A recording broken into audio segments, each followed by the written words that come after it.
तो भारत के इतिहास को एनलाइटेंड किसने किया? भारतीयों ने नहीं किया, ये किया यूरोपियंस ने। उनको ज़रूरत थी, वो स्वार्थ से प्रेरित हैं और अपने कारणों से ही, अपने स्वार्थ के लिए, अपने हित के लिए उन्होंने निकाला। ठीक है, तो अपने आप को सुपीरियर उनको दिखाना था, इंडियन सिस्टम से अपने सिस्टम को अच्छा दिखाना था। और भारतीय लोगों को, इंडियंस को, उन्हें यह बिलीफ देना था अपने लिए कि आपकी जो शासन व्यवस्था है, गवर्नेंस सिस्टम है, वो आपके लिए ठीक नहीं है, आपके वेलफेयर में काम नहीं कर रही है। आपका इस गवर्नेंस सिस्टम में क्या हो रहा है? एक्सप्लॉयटेशन हो रहा है, शोषण हो रहा है। आप हमको एक्सेप्ट करो एज ए रूलर, हम आपका वेलफेयर करेंगे, हम आपके अच्छे का, हम अच्छे हैं। तो ऐसा करने के लिए ब्रिटिशर्स या यूरोपियंस ने क्या किया? इतिहास को निकाला और उसके साथ छेड़खानी करी। इतिहास को ही प्रस्तुत किया भारतीयों के सामने कि जो भी पुराने राजवंश हैं उनकी अच्छाइयों को दबा दिया जाए। इवन इंडस वैली सिविलाइजेशन, ये सिविलाइजेशन है, ये सभ्यता है, ये डेवलप्ड है ना। और इसके लिए भी उन्होंने भारतीयों को जिम्मेदार नहीं ठहराया। इसके अगर आप ओरिजिनेशन की बात करोगे तो अंग्रेजों ने ही सबसे पहले इसके बारे में बताया कि ये यहाँ की विचारधारा की उत्पत्ति नहीं है, इन लोगों का क्रिएशन नहीं हो सकता। ये लोग कहाँ इतने बड़े शहर और ये सड़कें और ये सब कैसे कर सकते हैं? ये तो उधर का है, मेसोपोटामिया से आया, इधर कॉन्सेप्ट पूरा उधर का। तो कोई गया अपना लेके चला आया, फिर धीरे धीरे सर के उधर से इधर आ गया, इनका कोई योगदान नहीं। ये तो बाद में इंडियन हिस्टोरियंस ने उसको जाकर के फिर लीपा पोती करी, उसको लीपा पोती कह सकते हैं। ये बाद में जाकर इतिहास लेखन जो हिस्ट्री राइटिंग है उसके 4 कॉन्टेक्स्ट हैं, 4 अप्रोच आप कह सकते हो। और पहला अप्रोच साम्राज्यवादी अप्रोच है, क्योंकि साम्राज्यवादियों ने, एम्पायरलिस्टिक हिस्टोरियंस ने भारतीय इतिहास को निकाला। ये जो यूरोपियंस थे ये साम्राज्यवादी है। तो एम्पायरलिस्टिक अप्रोच हो गया। फिर उसी इतिहास को उसके बाद राष्ट्रवादी नेशनलिस्ट अप्रोच लाएगा, जो भारतीय जाके करे, बेइज्जती करके चला गया मेरी, सुधारो। फिर इन्होंने उसी इतिहास को अपने अकॉर्डिंग लिखा। किस कॉन्टेक्स्ट में? नेशनलिस्ट कॉन्टेक्स्ट में, राष्ट्रवाद की। फिर इसके बाद एक विचारधारा है मार्क्सिस्ट विचारधारा, मार्क्सवादी। इनको न राष्ट्रवाद से लेना देना है, किसी से कोई लेना, ये इकोनॉमिक पॉइंट ऑफ व्यू से लिखते हैं। ये हर एक चीज पर इनका जो ग्लास है देखने का, वो इकोनॉमिक ग्लास है। इन्होंने सोशल डिवीजन भी आर्थिक रूप से कर रखा है। ये अमीर, ये गरीब, ये कम गरीब, ये ज्यादा गरीब, ये मिडिल क्लास, ये अपर क्लास, ये लोअर क्लास, इस प्रकार से बांट रखा है पूरी सोसाइटी को। पैसे के अकॉर्डिंग बांट रखा है, किसके पास कितना है तो कौन सी कैटेगरी ये है, किसके पास कितना है तो कौन सी कैटेगरी है, कौन से कौन काम करते हैं, मतलब वो आर्थिक रूप से बांटा। तो इन यूरोपियंस ने, साम्राज्यवादियों ने इतिहास को निकाला। तो इन्होंने सबसे पहले क्या दिखाने की कोशिश की? भारतीयों को इतिहास का क्या पता, इनको पढ़ने लिखने के, ये तो बेवकूफ टाइप के लोग हैं, इनको इतिहास, अबाउट हिस्ट्री कुछ पता ही नहीं है। ये तो हमने दिया जो दिया इतिहास के। तो किसी ने कहा वो वेद क्या है, बोले इतिहास नहीं है। वो पुराण क्या है, वो उपनिषद क्या है, अर्थशास्त्र क्या है। तो उसका जवाब ये है कि ये ज्ञान के स्रोत हैं, इतिहास की पुस्तकें नहीं है। ये तो धार्मिक ग्रंथ है, ज्ञान के स्रोत है। पूजा पाठ करने के तरीके बताए गए, यज्ञ कैसे करें, बलि कैसे दें, समाज में बांटें कैसे, लोगों के साथ व्यवहार कैसे करें, किसको अछूत माने, किसको अपने घर में एंट्री दें, यही सब बताइए, कुछ है नहीं उसमें बेकार की। तब राष्ट्रवादियों का दौर आया तो उन्होंने इसका जवाब दिया। उन्होंने कहा आप जो कह रहे हैं इतिहास, वो इतिहास सही नहीं। The oldest history is mentioned in the Purana. पुराणों में पहली बार इतिहास का परिचय दिया गया, जवाब में दिया। और वो ये इतिहास नहीं है कि पाषाण काल और कौन काल, फिर मुगल काल और अंग्रेज काल, ये सब नहीं है। वो तो पृथ्वी का इतिहास है, प्रारंभिक इस पृथ्वी का इतिहास, pre history of the earth. फिर दूसरा एज क्या आया, प्रलय हो गया, जलमग्न हो गई पृथ्वी, जिसको कहते प्रलय काल, जल प्लावन कहते हैं। फिर उसके बाद विष्णु का, एक प्री में पूछा गया क्वेश्चन, विष्णु का सबसे पॉपुलर अवतार कौन सा है, ओरिजिनेशन, लोकप्रिय, 12 अवतार है। यूपी पीसीएस प्री में पूछा जा चुका क्वेश्चन है ये। फिर विष्णु ने 12, मतलब ये तो कहानी का फॉर्मेट है। फिर पृथ्वी को निकाला जल से, फिर उसमें जीव आए, ऐसे वैसे। प्रलय के बाद पृथ्वी का इतिहास है। फिर इसके बाद पृथ्वी पर जब जीवों का नहीं मनुष्यों का इतिहास शुरू हुआ, तो सबसे पहला जो इतिहास है वो है वंश। वो क्या है, वो ऋषि और मुनियों की वंशावलियों का इतिहास है, उनके हायरार्की का इतिहास है। किसके, ऋषि और मुनि। राजनीतिक इतिहास नहीं है। तो इससे हमको यह पता चलता है कि प्रारंभिक जो इतिहास में पॉलिटिक्स था ही नहीं, धर्म से सब चलता था। और after that it came the वंशानुचरित, व्हिच मीन्स राजवंशों का इतिहास, हिस्ट्री ऑफ द डायनेस्टीज। और फिर लास्ट में जानते हो क्या पुराणों में जो बताया गया इतिहास है, वो है महायुगों का इतिहास। फिर इसके बाद लास्ट में महायुगों का इतिहास है, इपोक्स, सतयुग, त्रेता, द्वापर और कलयुग, 4 भागों में।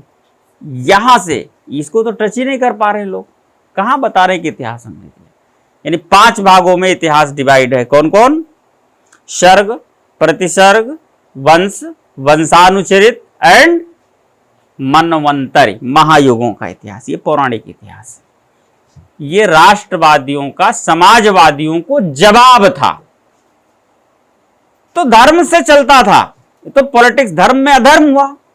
मैं सीधे एक लाइन में बताऊं, बहुत डिटेल में न जाऊं। धर्म से चलता है, धर्म चलने का मतलब कोई किसी के साथ कोई बेईमानी नहीं, कोई भ्रष्टाचार नहीं, कोई शोषण नहीं, कोई अपराध नहीं। क्यों, क्योंकि पैसे नहीं है, धन है ही नहीं है, हैंड टू माउथ मामला है।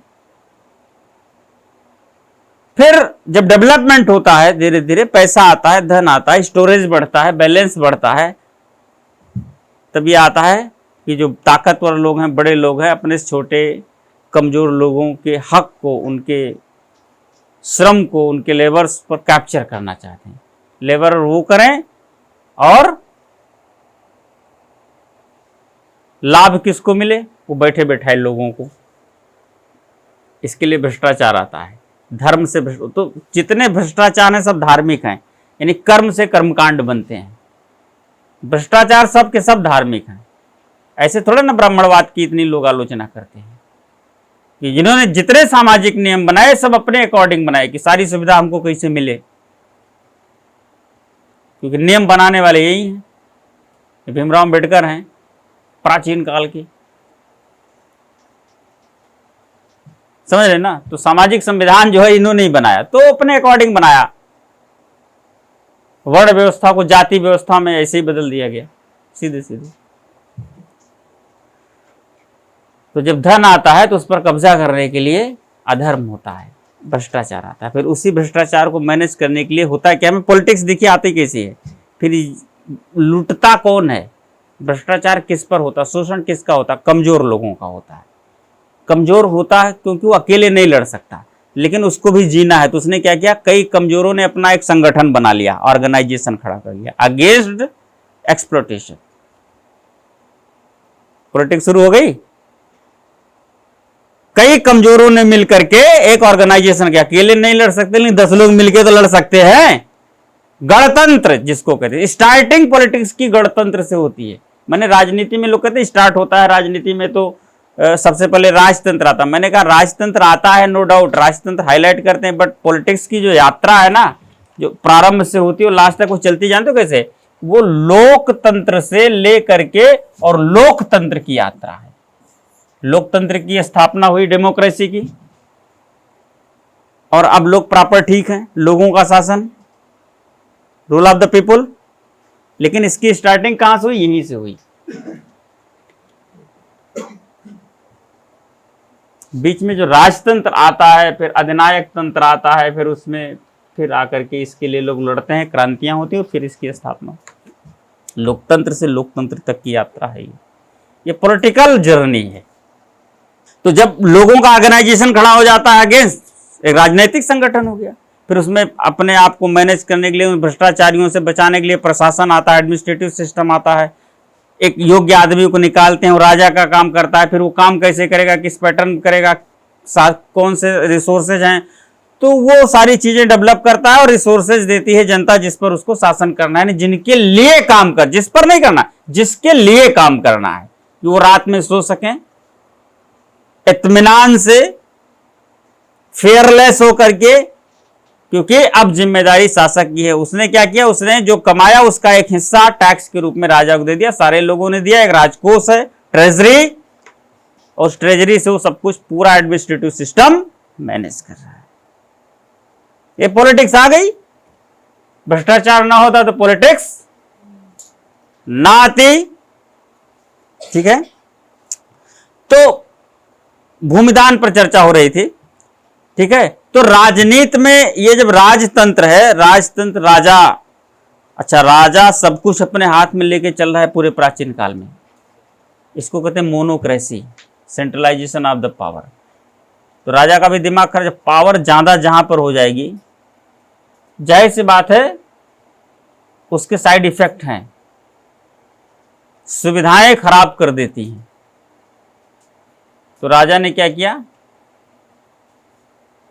अपने पावर का, जैसे प्रॉपर उसको मेंटेन भी तो करना है पूरे एडमिनिस्ट्रेटिव सिस्टम को, तो प्रॉपर मेंटेन के लिए क्या किया, अपने पावर को निकाल करके थोड़ा थोड़ा लोगों को दे दिया। इसकी शुरुआत हुई है भूमिदान से।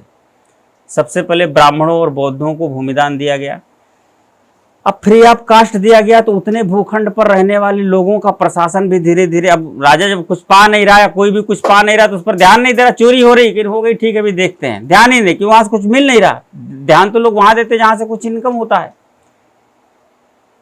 फिर इसके बाद ये जो भूमिदान की प्रणाली है, जो धर्म के अकॉर्डिंग भूमिदान हुआ है, धार्मिक रूप से एक प्रणाली आती है, आफ्टर दैट पूछा जाता है, और इसी सातवाहन शासकों के समय में आती है अक्षय नीति प्रणाली। उसको क्या कहते हैं, अक्षय नीति प्रणाली। अक्षय नीति सिस्टम भूमिदान की, ये स्टार्ट किसके समय में हुआ है, अक्षय, जिसका क्षय ना हो, जो समाप्त ना हो सके। ठीक है, ये ट्रस्ट की भूमि है। कौन सी भूमि है, इसको आप अंग्रेजी में कहोगे तो ये ट्रस्ट की भूमि है, इसको कहते हैं न्यास। ये अगले शासक, सातकर्णी तो प्रथम पहला शासक था, फिर गौतमी पुत्र सातकर्णी के समय में पहली बार भूमिदान की अक्षय नीति प्रणाली की शुरुआत हुई, यानी भूराजस्व के लिए इसने भूमियां दान में दी, कि कुछ लोगों को भूराजस्व के लिए, कि आप इतने भूमियां, 2 गांव 4 गांव है, इतने भूराजस्व क्षेत्र दे दिया, इसका राजस्व प्रशासन आप मैनेज करेंगे, इसके इनकम का इतना हिस्सा राजकोष में जमा कराएंगे, प्रशासन आप देखो कैसे करना है। अब धीरे धीरे करके यही जो भूराजस्व प्रशासन का क्षेत्र है ये बड़ा हो गया, और वो जो प्रशासक है ना, वो राजा, उपराजा। तो कुल मिलाकर के गुप्त काल तक आते आते पहले केंद्र में बैठता था कौन, उसको कहते हैं किंग, राजा। अब ये राजा कौन हो गया, प्रांतपति राजा हो गए, यानी महाराजा। इनकी उपाधि क्या होती थी, इनकी उपाधि होती थी महाराजा, जो केंद्रीय शासक होती थी। गुप्त काल तक आते आते जो केंद्रीय शासक वो क्या हो गए, महाराजाधिराज। प्राचीन भारत का पहला महाराजाधिराज कौन है, प्राचीन भारत का पहला महाराजाधिराज चंद्रगुप्त फर्स्ट, गुप्त काल का चंद्रगुप्त फर्स्ट, यानी गुप्त काल का पहला शासक चंद्रगुप्त प्रथम, पहला महाराजाधिराज। महाराजाधिराज का मतलब राजाओं का राजा। अब राजा कौन है, जिसका राजा महाराजाधिराज है, वो राजा वो है जो प्रांतपति है, प्रोविंशियल हेड है, जो एक नौकरशाही व्यवस्था में काम कर रहे थे। अब क्या स्थिति हो गई, वो राजा हो गए। जब वो राजा, क्योंकि अपने प्रांत में उनको स्वेच्छा से निर्णय लेने का अधिकार हो गया, केंद्र में बैठा, केवल उसको टैक्स से मतलब है, प्रशासन से नहीं, रिस्पॉन्सिबिलिटी से कोई लेना देना नहीं है। तो अपने आप को राजे किंग उसको शो करने के लिए क्या कहना पड़ा, उसको भी राजा वो भी राजा, दोनों समानांतर हो गए ना। तो कैसे बताएगा हम केंद्रीय राजा हैं? तो उसने कहा मैं राजा नहीं, मैं महाराजा धीराज हूं, यानी पब्लिक का नहीं, इन राजाओं का राजा, महाराजाओं का राजा महाराजा धीराज। और ये लोग सेना वगैरह सब रखने का अधिकार, इन्हीं को कहा गया सामंत। जब सेना का अधिकार पा गए, और अंतर्राष्ट्रीय स्तर की बात करें, अंतर्राष्ट्रीय इतिहास की बात करें, वर्ल्ड हिस्ट्री की बात करें, वर्ल्ड हिस्ट्री में भी जो सामंतवादी व्यवस्था फ्यूडलिज्म आता है, वो मध्यकालीन राजनीति की विशेषता है। तो मध्यकालीन राजनीति की विशेषता क्या है? फ्यूडलिज्म, सामंतवादी व्यवस्था।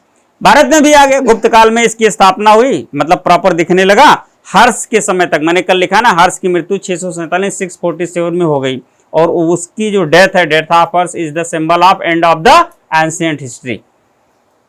हर्ष की मृत्यु प्राचीन इतिहास के समाप्ति का प्रतीक है, उद्घोषणा है, ठीक है।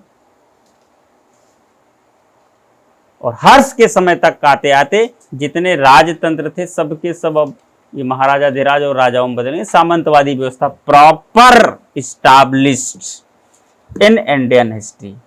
जब proper established in Indian history, तो देन स्टार्टेड मिडल हिस्ट्री। और जो मिडल हिस्ट्री स्टार्ट हुआ है 7th सेंचुरी में, वो सामंतवादी व्यवस्था के आधार पर हुआ है, वो है राजपूत काल, ठीक है। तो अब हम लोग उसी को उठाते हैं यार, नहीं तो ऐसे एक एक चीज उठाते रहेंगे तो रोज 2-2 घंटे एक एक टॉपिक चला जाएगा, वो सिस्टम पकड़ में नहीं आएगा। हाँ, एकदम शुरुआत यूरोप से। इंडियन हिस्ट्री में सामंतवाद व्यवस्था मौर्योत्तर काल में देखते हैं। कुषाण शासक, कुषाण कौन है? देवपुत्र, शाही, शाहानुशाह, ये उपाधियां थी उसकी, मतलब अपने आप को देवताओं का पुत्र शासक के रूप में उन्होंने कहा, और जो प्रांतीय शासक थे वो अपने अधीन शासक के रूप में उसने कहा। यानी देवताओं एक डिवाइन थ्योरी है, राजा का जो राजत्व है, जो किंगशिप है, उसकी एक डिवाइन थ्योरी है कि राजा कौन होता है। तो एक थ्योरी ये भी है, डिवाइन थ्योरी में क्या है कि राजा लोगों की इच्छा से अपॉइंट नहीं हुआ, लोगों ने नहीं बनाया, ये डायरेक्ट उसने अपॉइंट किया है। और मेरा जो आदेश है वो हमारा आदेश नहीं, हम तो मीडियम है, वो तो डायरेक्ट उसका आदेश है, ईश्वर का आदेश है। मैं जो कह रहा हूं वो मेरा नहीं, ईश्वर का आदेश है। इसलिए किसी को भी राजा के आदेश का डिनाई नहीं करना है, किसी को मना नहीं करना है, कोई उसका उल्लंघन नहीं कर सकता। और जिसने किया, कंटेम्प्ट, कंटेम्प्ट होगी, अपराध।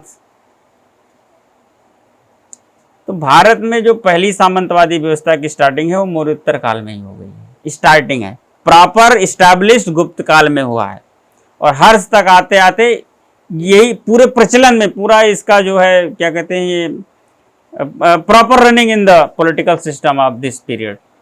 जो गुप्त थे सर, वो स्वतंत्र थे, ये भी किसी के सामंत थे, कुषाणों के।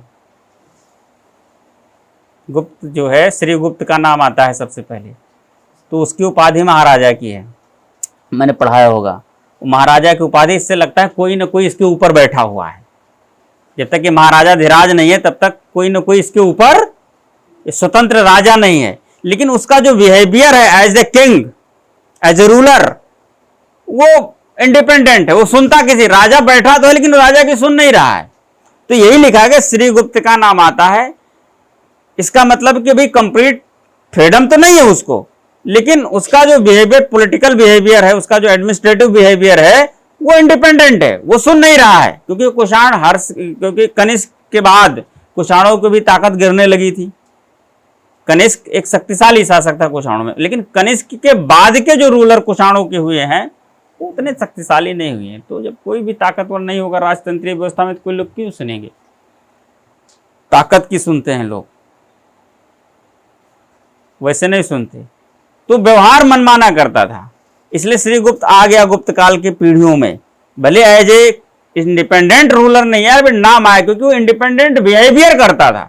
इसके बाद उसके पुत्र घटोत्कच का नाम आता है, उसके नाम से लगता राक्षसों जैसा नाम है, घटोत्कच है। वो भी महाराजा है, अभी महाराजा धीराज नहीं है, लेकिन उसका भी बिहेवियर इंडिपेंडेंट है।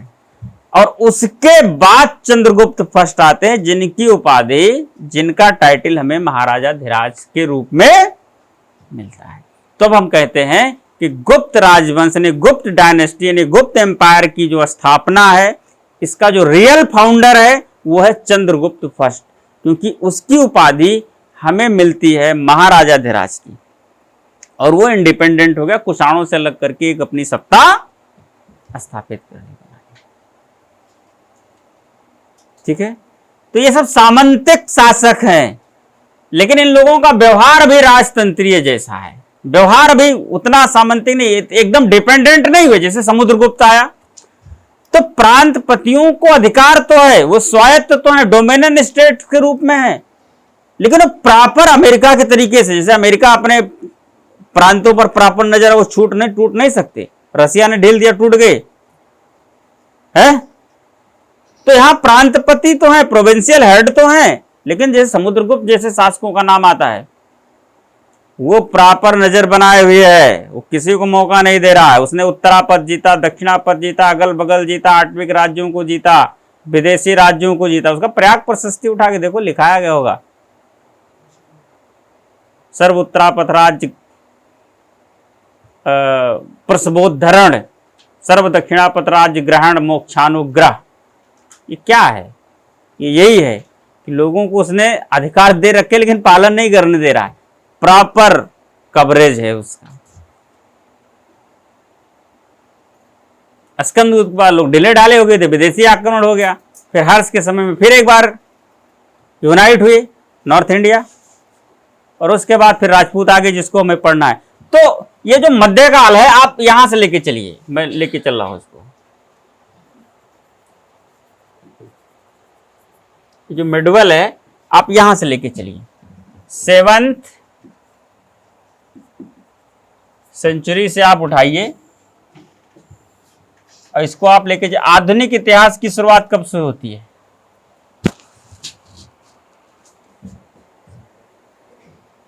सिलेबस के अकॉर्डिंग बताओ, किसने किसने सिलेबस पढ़ा है?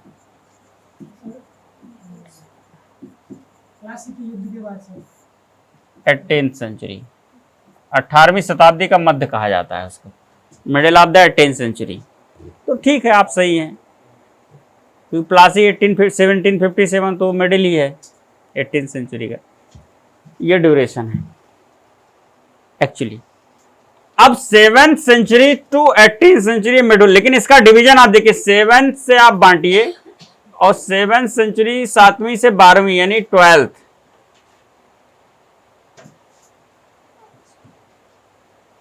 सातवीं से 12वीं, इसको जनरली प्री मेडवल या पूर्व मध्यकाल कहा जाता है, कि सामंतवादी व्यवस्था इसी में दिखती है। अब यही प्रॉपर चलती रहती तो प्री मेडवल नहीं, प्रॉपर मेडवल था। लेकिन फिर भारत का इतिहास तो दुविधाओं से भरा पड़ा है, यहाँ तो विदेशी आक्रमणों से ही मौका नहीं मिलता जैसे। तो यहाँ की जो शासन व्यवस्था, यहाँ का जो गवर्नेंस सिस्टम है, एक्चुअली वो विदेशी आक्रमणों से, फॉरेन अटैक से, उससे डिस्टर्ब होता रहता है। पॉलिटिकल सिस्टम के साथ छेड़खानी हो जाती है, सोशल सिस्टम के साथ छेड़खानी हो जाती है, तो इसलिए एक अलग तरीके से इसको लेना पड़ता है। इसको जनरली प्री मेडवल या पूर्व मध्यकाल कहा जाता है, कि सामंतवादी व्यवस्था इसी में दिखती है। अब यही प्रॉपर चलती रहती तो प्री मेडवल नहीं, प्रॉपर मेडवल था। लेकिन फिर भारत का इतिहास तो दुविधाओं से भरा पड़ा है, यहाँ तो विदेशी आक्रमणों से ही मौका नहीं मिलता जैसे। तो यहाँ की जो शासन व्यवस्था, यहाँ का जो गवर्नेंस सिस्टम है, एक्चुअली वो विदेशी आक्रमणों से, फॉरेन अटैक से, उससे डिस्टर्ब होता रहता है। पॉलिटिकल सिस्टम के साथ छेड़खानी हो जाती है, सोशल सिस्टम के साथ छेड़खानी हो जाती है, तो इसलिए एक अलग तरीके से इसको लेना पड़ता है। ठीक है, तो इसका जो पहला सेक्शन है वो है प्री मेडवल।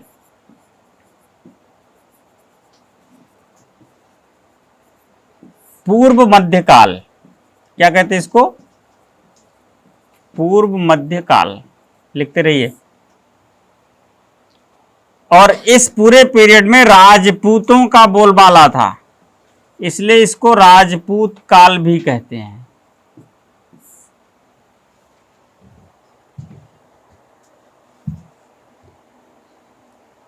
राजपूत पीरियड भी कहते हैं इसको, ठीक है। This is also known as Rajput period.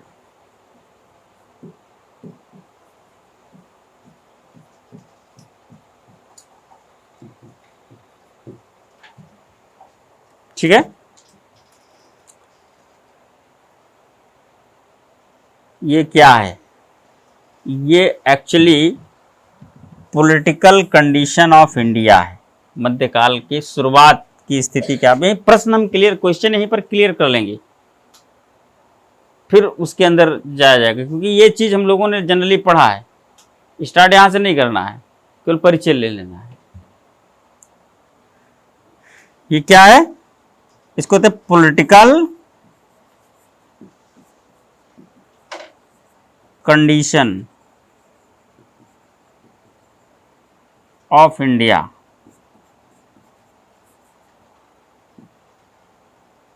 क्यों ऐसा कह रहे हैं? ऐसा इसलिए कह रहे हैं, at the time of Arab conquest, at the time of Arab conquest, इसको भी उसी मेंशन कर लीजिए, at the time of Arab conquest. Arab अभियान या अरब आक्रमण के समय, तुर्क आक्रमण के समय भारत की राजनीतिक दशा, ठीक है।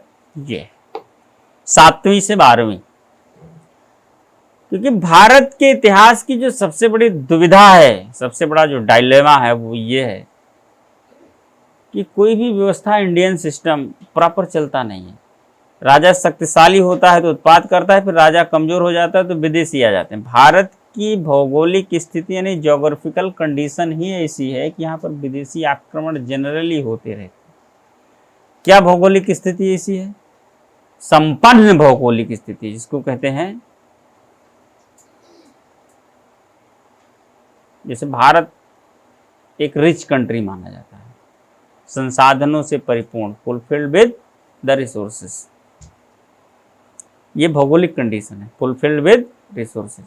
अब आप उस समय की बात करो, मिडिल एशिया चले जाओ, फिर यूरोप चले जाओ, जब टेक्नोलॉजी इतनी डेवलप नहीं हुई है। क्या है वहां? खाने तक की व्यवस्था नहीं है, पानी नहीं है, पेट्रोल है जमीन के नीचे, घोड़े से चलना है।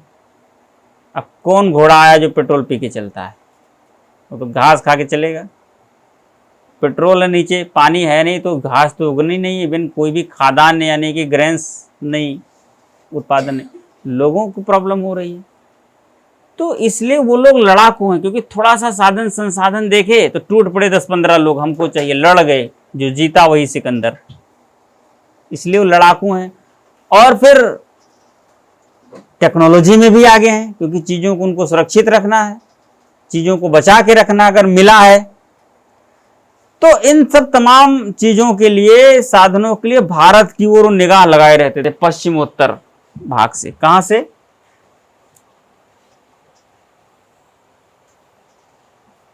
यहां से देखिए, यहां से, ये मिडिल एशिया है। यहां से यहां बैठ के से देखते थे, दूरबीन लगा के देखते रहते थे क्या चल रहा है। तो जैसे पता चला यहाँ भी चंद्रगुप्त मौर्य है, बोले छोड़ो भी, जाने तो बहुत मारेगा। फिर पता चला, फिर आप कौन है? बोले समुद्रगुप्त है। बोले वो तो बहुत खतरनाक है, वहां तो कभी देखना नहीं, नहीं वहीं से मार देगा। बोले आप कौन है? बोले अब स्कंदगुप्त हैं। लोग ट्राई करते हैं, ठीक आदमी, लेकिन ट्राई के बहुत सफलता नहीं मिली। बोले थोड़ा इंतजार करो। और उसके बाद के जो शासक आए वो निहायत ही नालायक हो गए। बोले अब ठीक है। मतलब भारत की केंद्रीय सत्ता जब जब कमजोर हुई है, तब तब विदेशी आक्रमण हुए हैं।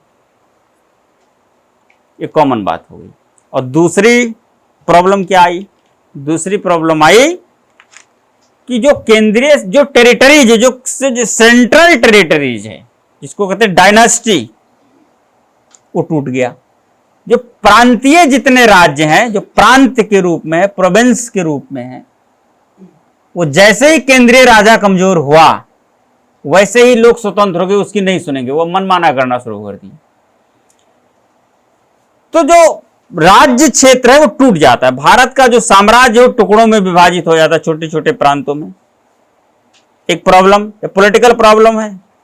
और दूसरा, यहां पर बैठे देख रहे लोग कहते हैं हाँ अब सत्ता कमजोर हो गई, अशोक चला गया, उसके बाद बोले उसके बाद के लोग नालायक हैं, बोले अब चलो।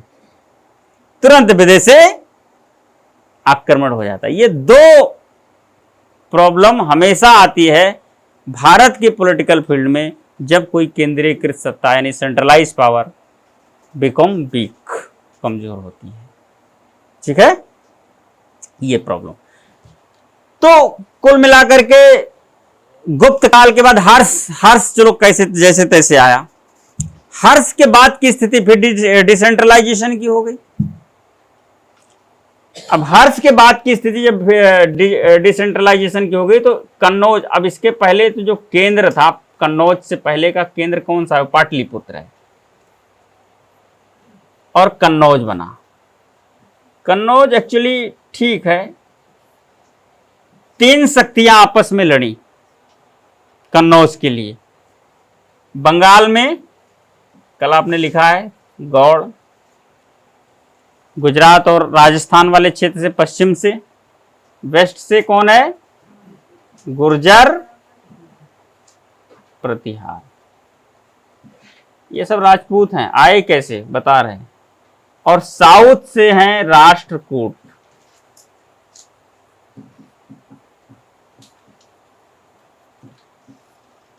साउथ से राष्ट्रकूट है। ये तीन बड़ी पावर है। ठीक है, ये कन्नौज पर अधिकार के लिए लगातार प्रयास, यानी इनका कंक्वेस्ट हुआ। इसको इतिहास में त्रिपक्षीय संघर्ष के नाम याद है। ये राजपूत हैं। जब भारत में तुर्की आक्रमण शुरू हुए, हर्ष के बाद एक केंद्रीकृत, एक सेंट्रलाइज्ड पावर जब कमजोर हुई, लोग छोटे छोटे टुकड़ों में बंट गए और कमजोर होना शुरू हुए, आपस का ईगो टकराने लगा, तो विदेशी आक्रमण शुरू। तो उस समय विदेशी आक्रमण किस रूप में हो? तुर्की आक्रमण हुआ। तो एक तरफ क्या हुआ? तुर्की आक्रमण, ये तो डिसेंट्रलाइजेशन, और दूसरी चीज है तुर्कीस अटैक। तुर्की आक्रमण हो गया तुर्कों का। अच्छा, तुर्कों का आक्रमण हुआ तो दो प्रकार, एक तो धार्मिक आक्रमण भी हुआ। तुर्कों का सामाजिक, धार्मिक और आर्थिक तीन प्रकार से आक्रमण हुआ। आक्रमणकारी एक है, प्रभाव तीन तरह से पड़ता है। सबसे पहले तो आर्थिक प्रभाव पड़ता है, फिर धार्मिक, और धार्मिक प्रभाव पड़ने के कारण फिर सामाजिक, क्योंकि धर्म से समाज चलता है, सामाजिक प्रभाव पड़ा। कैसे? क्योंकि ये आए हैं, इनका पूरा, जैसे कोई पूछे, परीक्षा पूछी या कोई इंडिविजुअल पूछे कि तुर्कों के आक्रमण का कारण क्या है, मोहम्मद गोरी ने भारत पर क्यों आक्रमण किया, या महमूद गजनवी का अटैक क्यों हुआ, सीधे के धन की लूट के लिए। हालांकि ये अनाउंसमेंट, ये उद्घोषणा उसने खुद नहीं करी है। उसने नहीं कहा कि मैं धन लूटने जा रहा हूं, क्योंकि वो इस्लामिक बंदा है। उसने कहा मैं जिहाद कर रहा हूं, इस्लाम के प्रसार के लिए ये कदम मैंने उठाया है। लेकिन वो झूठ बोल रहा है, क्योंकि इस्लाम में उस समय बड़े बड़े रूल्स आए थे। कुरान आया, इस्लाम आया, कुरान आया, फिर कुरान में धार्मिक कानून है। सत्ता को धार्मिक कानूनों से चलाने का निर्देश दिया गया। जो धर्म सत्ताएं होती थी वही राजनीतिक सत्ताओं का काम करती थी। यानी जो उत्तराधिकार का नियम है वो अब वंशावलियों से नहीं चल रहा था इस्लाम में, इनके बाद इनका पुत्र, वो धार्मिक नियमों से संचालित हो रहा था।